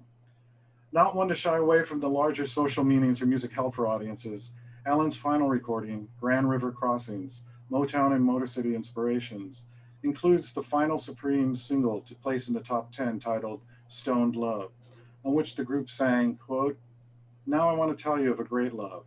Oh, it will light up. It will surely light up darkened worlds if you'll just believe," end quote. Allen introduces the song with a quietly meditative country gospel feel, but the remainder of the song is performed with a sprightly, even jaunty, rhythmic hopefulness, tempered by a sober assessment of a darkened world. Allen's music, however, continues to ask us to love alive in order to light up our world. I'll give Geri Allen the final word.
Hello.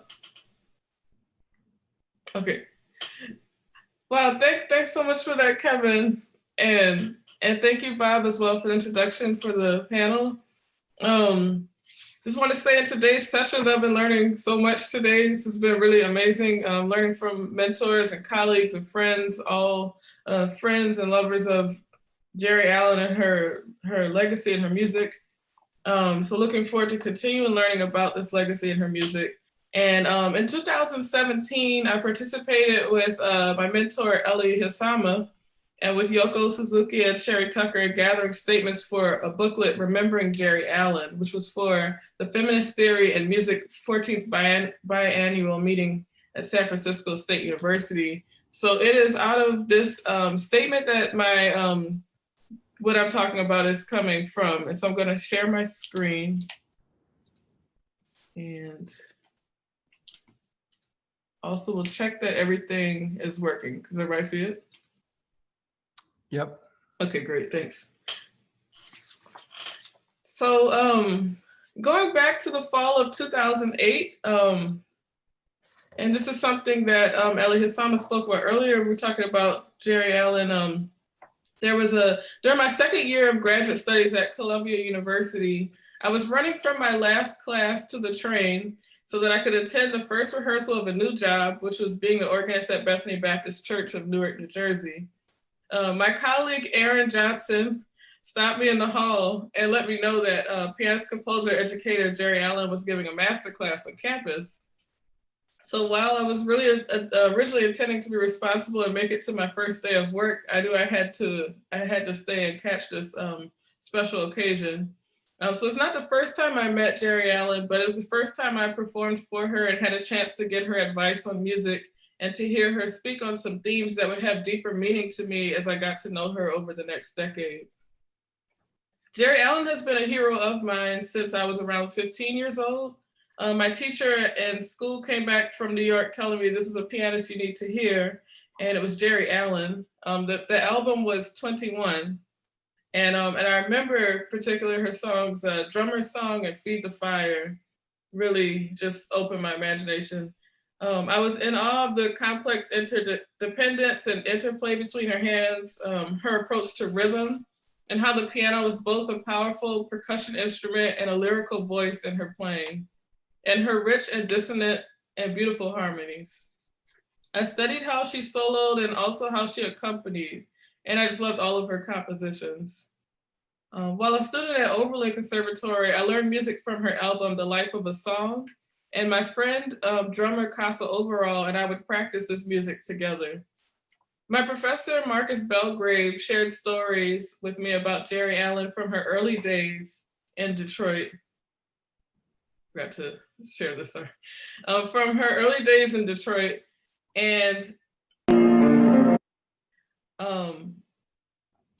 I also learned about her from Billy Hart, another mentor of mine. Casa invited me to all of their performances with the band Timeline, which also included bassist Kenny Davis and tap artist Maurice Chestnut, when I was a student at Rutgers. But it was my time at Columbia University and Bethany Baptist Church of Newark when I got to know Geri. In the Columbia Masterclass, I played a solo piano version of my arrangement of the Negro spiritual Wade in the Water.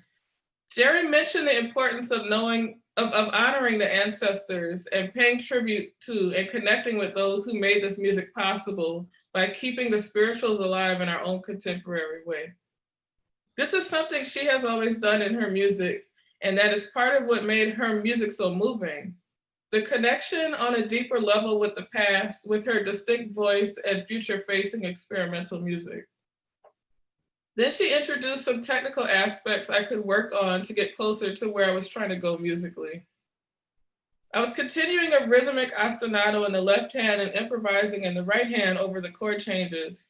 She challenged me to continue that, but to have more continuous motion in the improvisation, a true independence or interdependence of the two hands. And as one could hear in Bud Powell's Un Poco Loco. Again, this is an aspect I love about her playing, and so it was helpful to get this advice. Then she had me articulate the scales and harmonies that I would draw from while pushing myself to create more fluent lines and motion. She then relieved my nerves by mentioning that this is the sort of things one could work on for a long time, which was good to know. It was not a quiz. It was guidance of how to work on the technical details that connected with the larger vision of what she mentioned earlier, creating that connection. Not only were her words on the spirituals that day of the masterclass related to race, culture, or politics, they related to spirituality. I saw her every Sunday at Bethany Baptist Church, where she was a member with her children, except when she was traveling. Saw her every Sunday. At the church, while she was known and appreciated for the star that she was humbly there as Sister Geri, a church member just like everyone. At least once a year, Reverend Dr. M. William Howard and Dorothea Kirk would have Geri present a special program at the church. And it was phenomenal how she brought so many different communities of people together. This is when I got a chance to experience her firsthand as leader and collaborator. She organized a special Christmas concert with original arrangements of Christmas music that included her jazz ensemble, a choir from Howard University, and the Bethany Mass Choir. I watched as she and the Minister of Music, Lillian Whitaker, worked in a very open and collaborative way. Geri and Lillian both honored each other's space as far as leadership and had different ways of working. So seeing how the collaboration created something special was great to observe. It was only one time I performed with Geri. She was on piano, I was on organ. So that was, of course, special for me. The next year, she made an album with these arrangements with a different instrumentation, which is known as A Child is Born, that album there. Her gift for collaboration is something that stands out in her projects in their diverse contexts. There were interdisciplinary collaborations like Flying Towards the Sound with artist Carrie Mae Weems. Her role in the theater project, A Conversation with Mary Lou, with scholar writer Farrah Jasmine Griffin and actor S. Ipatha Murkison. And with technology and her collaborations with George Lewis and his interactive music system and also the projects that were just described previous to this panel. She mentioned with enthusiasm how much she loved to collaborate, and a collaboration I had the joy to watch many times was with her band Timeline. Bringing it back to the Columbia Masterclass, that evening was the concert with this band. The previous years, I went to as many of their live concerts as I could. Knowing Casa and Maurice in separate contexts, I would notice how something very different came out of their playing when I heard them with Geri. She had a way of highlighting everyone's strengths, and the quartet's performances were always magical. I want to play just the end of this performance they did at a festival that I found on YouTube.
On Earth and in Outer Space.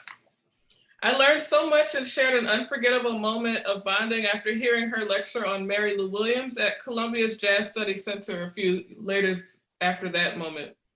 As a member of my dissertation committee, she gave advice related to technical composition issues as well as the broader theme of spirituality and music.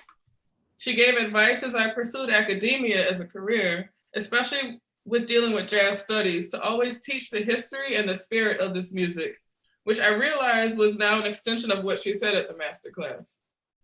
She has impacted and influenced the direction of generations of musicians. I just want to quote a few from the booklet that I mentioned with Ali Hassama. Just a few quotes from colleagues of mine of the same generation. From Linda O, wonderful bassist Linda O, she mentioned her about Geri Allen. Her musicality never ceased to astound me. With her deep musical connection with the present moment, she had the ability to pull you into that space along with her. It makes me happy to see all these beautiful photos and hear these stories about her strong and selfless character. As a female instrumentalist, I can't help feeling that we've lost our fearless leader, but I feel incredibly lucky to have known this beautiful spirit. Her legacy will live on forever. And from Casa, who I mentioned, from drummer Casa overall, he says, Geri Allen was a master of mystery. She could somehow be soft and light as a feather, and at the same time exude a heaviness and depth that connects us all. a heaviness that comes from years of study and appreciation of what came before, a heaviness that reflected her life and a true expression of the human condition. She was one who played music that transcended what we categorize as joy or sadness. And he goes on, but a few words from harpist Brandy Younger. She said that they shared a love of Alice Coltrane together. And she mentioned that while she worked with her, she would often act like she was leaving the room just so she could walk by and hover behind her to catch exactly what she was playing on the piano. She mentioned how when she would hear her play, it sounded like she was levitating from the piano, and also how she was a force. From Dr. Imani Owens, who became colleague with her at UPitt after we all went to the same Columbia Jazz Studies Center events with Geri Allen. Imani mentioned that Geri Allen, as she says, it's raining in Pittsburgh as I write these words, and Geri Allen's interpretation of Strayhorn's lush life plays softly on a loop. This could be a gloomy scene if it weren't for Geri's sound, a sound that quietly demands, anticipates, ascends. In Geri's hands, the song is transformed. It becomes less of a surrender to loneliness than solitude turned inside out, a meditation, a questioning. She goes on. But just to close, and we both close with this one. She was a master of so many aspects of the music, and she leaves so much to learn from, both from her music and from her as a person. I love that on Grand River Crossings, a tribute to Detroit, she recorded some duets with her childhood mentor, Marcus Belgrave, before he transitioned. When she transitioned, I listened to these duets and thought of how, as ancestors, there must be some soulful, avant-garde, hip, lovely space odyssey music going on up in the sky. I'll end there. Oh, it's lovely to hear you and to hear Kevin. And so thank you both for these presentations and for the music, which is ringing in the air and making everybody vibrate. I'm quite sure. We heard from Kevin about how to come alive and love alive, in a phrase that's going to stay with me, as we heard wonderful. We heard about declarations of explosive love, and then we were delighted by Sister Courtney's talk about Geri's way of highlighting everyone's strengths, and about Geri as a master of mystery with their lightness and heaviness. So I'm very thankful, and if you'll excuse these shorthand summaries, I'm very thankful for what you've said. Now we do have time for some questions and answers, and I wonder if people can gather themselves and have a question for our presenters this afternoon.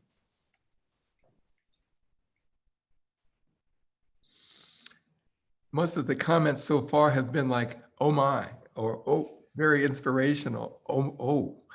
And that is certainly the way I feel now.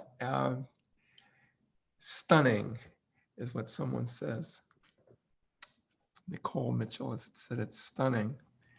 Yeah, I just want to add in, given our time limits, the thing that struck me about the triad, especially all the pianists in the house know, a piano duet is difficult enough, right? But a piano trio, there's no rhythm section. It's just three pianos. And I think it speaks to Geri Allen's, both her collaborative spirit, that as you listen through the recording, there's really a shared sense of responsibility for the music and a shared sense. I mean, no one is really trying to dominate. They're all leaving space for each other, and I think that's all due to her sort of open-ended nature and collaboration that people have been talking about all day, and that gets articulated through this. As I say, it's a really difficult thing to do with two pianos, let alone three, right? And these are all three, brilliant pianists as well, that would more than enough fill up the room by themselves. And I think it speaks to, again, her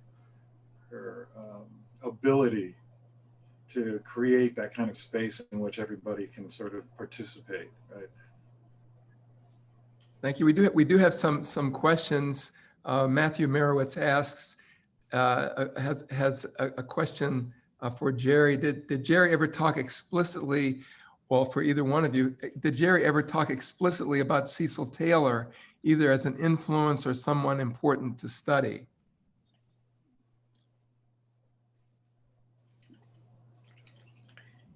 Is that only for our panel, or is it for anybody? I think it's for our panel for now. If you have a okay, comment sorry. for you. I mean, I didn't have direct conversations, but I love listening. Like, I love listening to that influence. But yes, I wouldn't have to add about what you said about it. Someone asks, this would be a question for Courtney. Excuse me. Would you please elaborate more on some aspects of guidance she provided regarding life in academia and in performance, embodying the self, honoring the legacy of ancestors through music before you? Talk more about her as a mentor across these different categories, if you wish. Another word. Yeah, let me try. Well, let me see. Thank you, Larry. Guidance, academia, performance. Yeah, I mean, it's just like in who she is, like. Because something I think about a lot with Geri Allen and her as a mentor is I feel like way before I met her in person, she was a mentor through her music and just kind of just knowing like what was possible musically. Like there's just things she was doing that I hadn't heard before, and I learned maybe more about different influences she had later, but I just like her sound was just something that really just really sparked something. So, but also going to her performances. I remember when I was a student at Oberlin, just seeing like who was in the audience and like the kind of way she brought people together. That's really been an influence on me. Just like how she always, like even if the early projects she did were what she did, she would have changed. Already affected the direction that music has gone in such a positive way. But she was always continually doing something new, like up to the telematic music and the different like cross the arts and scholarship, interdisciplinary works. So I love that about her, just the fact that you always, just that she was always reaching for something even further. And I remember her giving me advice directly, like I mentioned, going into academia, about the history and the music, but in particular the teaching jazz studies. Like that's what my position is in at Tulane, is teaching jazz studies. So even just being very upfront about talking about the history, like not shying away from talking about race and talking about this music coming from Black people, and just the kind of conversations we had, yeah, so there's a lot there. And of course, musically, I mean, I'm just always continually learning. I realized the challenge in actually performing her music. And so I want to spend more time, and I've done it different times, but I really want to spend more time like learning to perform her music and feeling very confident about it. And because I love listening, but yeah, so there's just so much to learn. But also another influence was getting to hear her piece. And this might answer, I think, Matthew Morrison's, which I saw somewhere. But anyway, but also getting to hear her piece with the New Jersey Symphony that Dwight Andrews was talking about, which was hearing that piece. I was at that concert and I remembered hearing like Geri Allen's music in this context with the orchestra and the chorus and her on piano, and Reverend Howard was reading narration and stuff. So I remember that, and that had a big so there's just so much. But also just seeing like the lineage of her. Like a lot of the other musicians who I look up to who are younger than her, it's like a line. So like, like Vijay Iyer and Jason Moran, and I could just see like these connections, between this line and it's like there's all this relation to Geri Allen. So there's just so much. Several of the questions have to do with spirituality. And maybe one way to get to that is I've seen both of you playing in church in Jersey, and it's great to think of that part of the legacy. What was it like to sit across the piano from her and to be in conversation with her. What were you all talking about when you were playing together? Oh yeah. Well, the great thing, it only happened at one concert where I was on organ and she was on piano, and I was just, I don't know, I was just in heaven. It was a pretty exciting experience. But most of my conversations at church were her as a church member. As I mentioned, she would quietly sit in the congregation, and she just was at church. And so it's like she wasn't there as Geri Allen on stage as composer piano. She was there as church member, and we would always speak. Of course, we'd speak afterwards. I speak with her and her daughter or her children, whoever's with her at the time, and we would just talk about things outside of music, and I would just tell her how I admired how she was at church every Sunday. She's like, "You are too," but I was there working, so it was interesting. But yeah, we had some great conversations all the time. Like, whenever I could have a conversation with her, I'd always have a chance to just ask her things about anything. But it usually wasn't even music, just talking about like life and, I don't know, spirituality. So that was really great. And I just want to add in as far as connections. I mean, that's one reason I sort of picked maybe an outlier kind of piece, right? Is her big open ears towards all kinds of music. So Hendrix as well as the Supremes, right? And as Courtney brought up in her last recording, there was, a lot of Motown. We have just 1 minute or so left.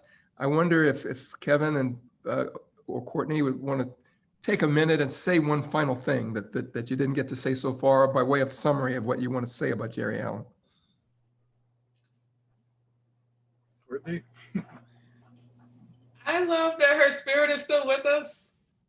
I feel very grateful about that. And I think, and this is about her, but it's also about what's happening today. Just the fact that, like, I just love that this is happening, like all the detail, like so many perspectives. Like, to talk about Geri Allen, like, you do need this collection of folks. And then even more, it's just like, there's so many aspects to what she did that was unique and that we're still learning from. So I just feel grateful that her spirit is still with us.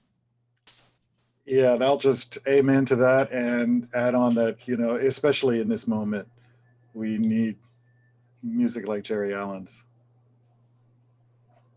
So there's more to come, as you who are looking at the schedule know. We're going to close out this session, and I'm very grateful for the soulfulness of both of you testifying about love and about a kind of intimacy that Geri Allen and wonderful qualities that she radiated and shared. So thanks again to Geri Allen, to Geri Allen indeed, and thanks to Courtney, and thanks to Kevin. Let's move on to the next section. Bye-bye.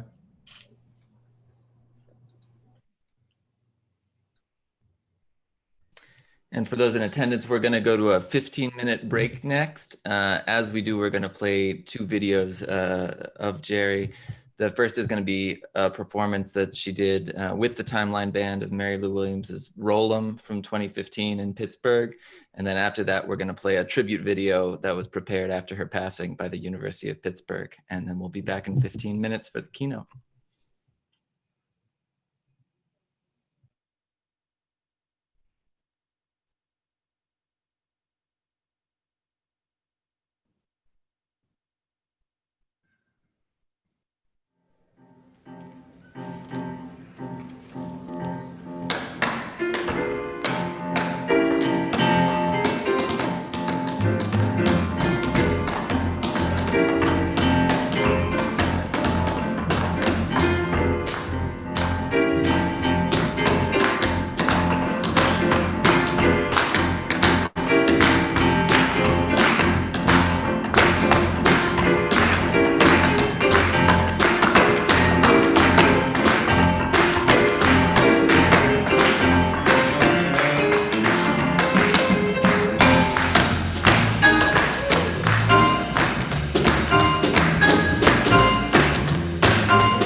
the jazz genre as much as she did, and there's not very many people that really covered all of those bases. She does come from these glorious traditions, you know, of modern piano music, you know, but the way she put it all together was totally her own. That breadth of musicianship, of artistry, of curiosity, to have that, and the level of execution, of mastery, of physical capacity on your instrument to show it all is rare. It's so rare.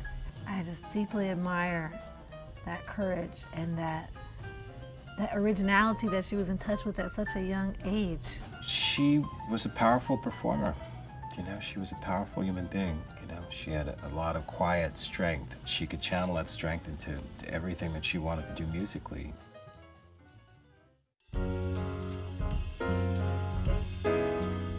It reaches a point in our lives and careers where we have a responsibility to pass on what we know to the next generation. And I know that Geri enjoyed inspiring and sharing her knowledge of not just the piano, but the history of jazz. I was always fascinated by how open and eager she was to sit and talk with young people about the music. It was all that she was, and that she was at Pitt teaching it meant the world to her. The university was very committed to jazz as part of our music program. It was very committed to jazz as part of the cultural heritage of Pittsburgh. And as we talked about what to do about that, Geri Allen was the one person whose name consistently came up as the person who could lead it into the next century. Sitting and talking with Geri about anything is getting a class, so that's her spirit. She is still, present tense, a profound educator.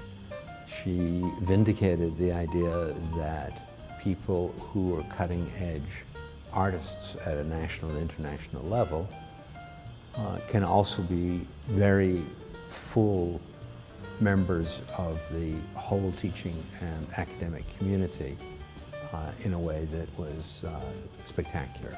I was coming here to study with her. She is the reason that I'm here. And it was a pipe dream, really, you know? I mean, to apply is one thing, and to know that your hero is there, and then to be across the table with her and to shake her hand. Professor Allen called me on her cell phone randomly one day to talk.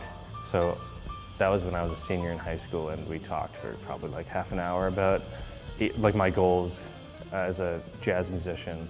That was really big for me coming to Pitt.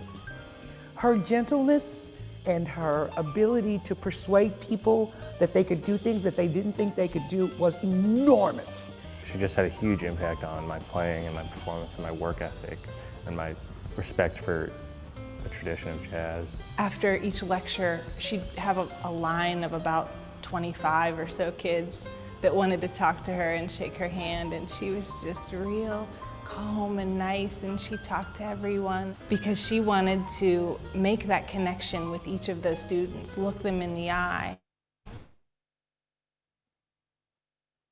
For her, teaching was a way to connect and to make jazz accessible. She really wanted to make, the Pitt Jazz Studies program to be a bridge between academia and communities. She was a very forward-thinking scholar in person and thinking about the power of jazz to transform lives, not only on campus, but off campus. It was an incredible vision of community campus collaboration. I think she just brought new energy to the jazz program. I remember when she called me to say, I think I'm going to get the Earl Garner collection, the archives, and I was so excited for her, and now that collection stands at the University of Pittsburgh. Those archives are a remarkable set of documents spanning about 40 years of jazz and cultural history. Geri really strengthened the foundations in ways that are going to be wonderful for her colleagues to build on. She's taken us to another level, and I know that we have a lot of work to do to continue her legacy.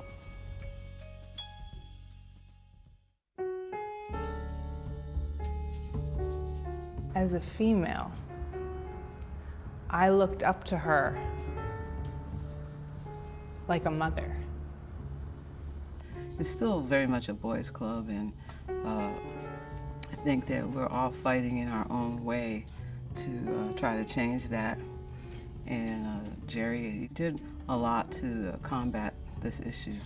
She also had to deal with some negative experience as a female jazz musician. I didn't expect that she had that type of experience because, you know, she's such an accomplished musician, and, you know, she has been really successful since she was really young. So I really appreciated that she shared those experiences with me. She had the courage to do in music what most of us are just getting to in our professional lives, which is identifying your sound and knowing how to cultivate your sound and standing by it.